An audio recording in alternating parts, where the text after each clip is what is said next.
What is up, Pitt fans? Thank you so much for tuning in to Inside the Panthers on YouTube. My name is Steven Thompson, coming at you with another Inside Pitt post-game report after the Panthers knocked off number 14 Louisville at Acrisure Stadium by a final score of 38-17. The Panthers got their first FBS win, their first ACC win, and their first win over a ranked opponent.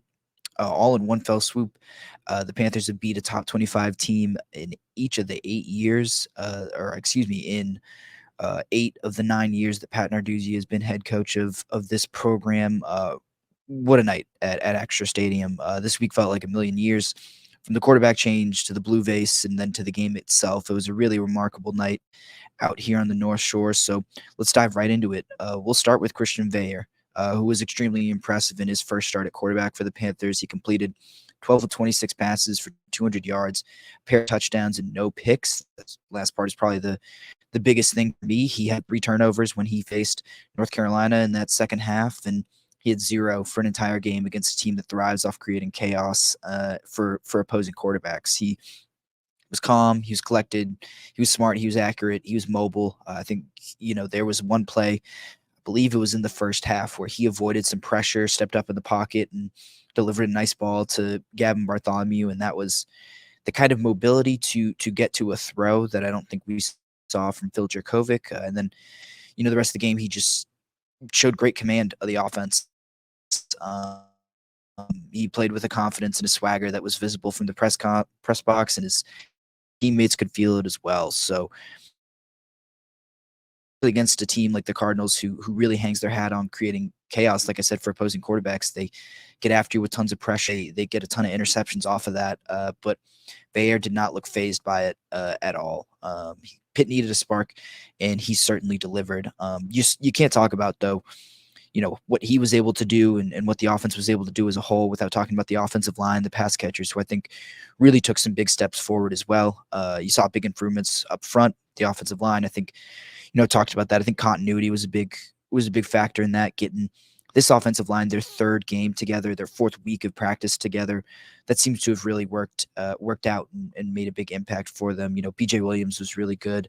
Terrence Moore really good again. You saw Ryan Baer and Branson Taylor really step up as well alongside Blake Suvovic. This is all of a sudden a really young offensive line, and they stepped up against a really furious pass rush and did a really good job keeping Veilleux clean. He only took 1 sack on the night, and then, like I said, Bub Means, he was a complete receiver this time. I think a lot of times when we'd watch Bub, he had just been running go routes. They didn't really seem to know what else to do with him, but it was outs. It was dig routes. It was then go routes as well. That first touchdown that Veilleux threw that really settled him in. Means came into this game with 7 receptions on the year. He had 4 today for 71 yards and a touchdown. Kenny Johnson was a factor as well. Kanate Mumfield continues to be, in my opinion, the most impressive receiver on this team, and Bartholomew had a couple catches as well. He was really involved too. So you also got some contributions from Sibo Flemister, who was really good today, scoring 2 touchdowns. Hammond looked a lot more like his old self, averaging 4.5 yards a carry, 11 attempts for 50 yards.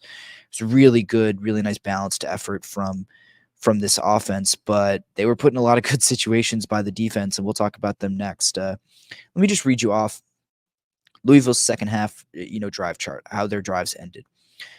Turnover on downs, punt, interception, return for a touchdown, interception, missed field goal, turnover on downs, turnover on downs, turnover on downs.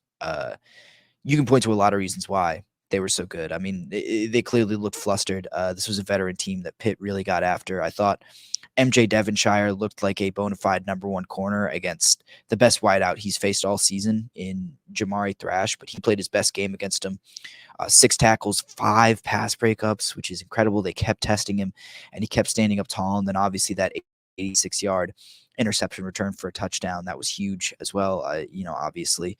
But I thought Solomon DeShields was awesome as well, rushing off the edge. I believe, he had 7 tackles. He had a sack, a tackle for loss, and a quarterback hit. He was really good. Samuel Okunlola made a big play on that strip sack, and then he recovered the fumble by himself. That's a huge play for a young guy who's really fighting for a spot in that defense. Bengali Kamara was back at linebacker. That was huge. He played well. I thought too. PJ O'Brien was back in the mix at safety, getting to start over Donovan McMillan. And I thought he was good too. He played really clean, penalty-free football, which is the big thing. And he looked really strong as well back there with Javon McIntyre. So, all in all, it was a really good performance. 7 tackles for loss and 4 sacks. Pass rush really made an impact on Jack Plummer, a veteran quarterback that they really seemed to fluster and forced him into 2 interceptions and, one turn, and they forced one other turnover as well. Excuse me, they had, I believe, I might be underselling it. I think they turned him over 4 times. No recovery by Okunlola, but I believe they had, just,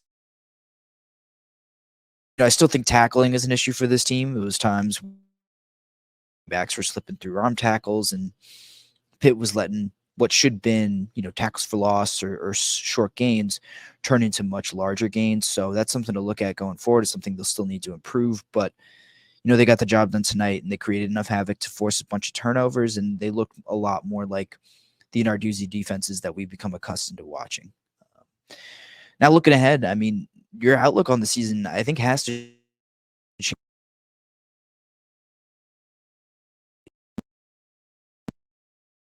Maybe have the arrow pointed up. Boston College was always going to be a game that they could have been competitive in, and even Syracuse looks winnable all of a sudden now. There is a path to 5 or 6 wins, after this game, and a lot more kind of opens up when you look at the rest of the schedule. And you can even think about that Notre Dame game that Pitt travels to face them in a couple weeks, and you just beat the team. You just manhandled the team that manhandled Notre Dame the week before. So, like, why would you put a ceiling on that? You can't limit what this team could do against Notre Dame. I think that is one that they could maybe think about pulling another upset in. So, like I said, the path to 5 or 7 wins and bowl eligibility is not super far off, and it's not a pipe dream anymore. There's a real shot at doing this and making a bowl and really salvaging the season after it started so poorly.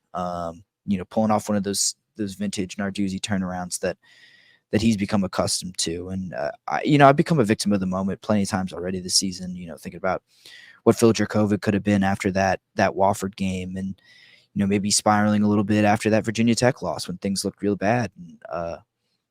But I think you can look at the schedule and see more reasons to tune into this team down the stretch run and in this second half than just, maybe the development of Christian Veilleux or some of these other young pieces that have really made themselves, a fixture of this team and proven that they can be valuable pieces in winning football games. I think you can look at this schedule and think that there are real opportunities to do something pretty special, which I think turning around and making a bowl game would be really special in that area as well. So, I think you, as a Pitt fan, can maybe look at this season as much less of a lost cause than you did, obviously, before this game happened. But, with that, I'm headed out of here. Thanks for tuning in to another Inside Pitt Practice Report. Make sure to subscribe to us on YouTube. That's youtube.com/@InsideThePanthers, and find all of our reporting from this game and all the games moving forward at InsideThePanthers.com. Make sure you respect the blue vase, and I will see you all